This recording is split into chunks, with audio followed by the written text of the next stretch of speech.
วันนี้จะมาแนะนำการใช้งาน Thai Repair Kit พัดนะครับหรือตัวปั๊มลมฉุกเฉินนะครับเวลาเกิดยางรั่วนะครับเพื่อที่เราจะได้ขับไปหาร้านปะยางนะครับ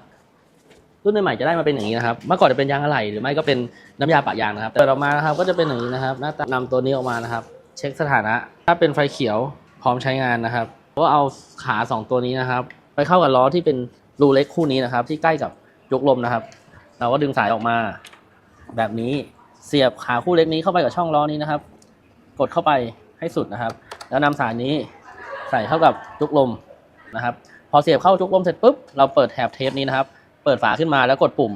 มันก็จะใช้งานปั๊มลมไปอัตโนมัตินะครับสำหรับตัวนี้นะครับ2 ปีชาร์จ1 ครั้งนะครับและก็ระยะทางที่ใช้ได้200 กิโลเมตรนะครับความเร็วห้ามเกิน80นะครับสำหรับวันนี้นะครับก็เป็นการสาธิตการใช้งาน Thai Repair Kit พัดนะครับถ้าใครมีข้อสงสัยเกี่ยวกับการใช้งาน BM นะครับก็สามารถคอมเมนต์เข้ามาสอบถามเราได้ใต้คลิปนี้นะครับหรือว่าจะอินบ็อกซ์เข้ามาก็ได้นะครับวันนี้ไปก่อนสวัสดีครับ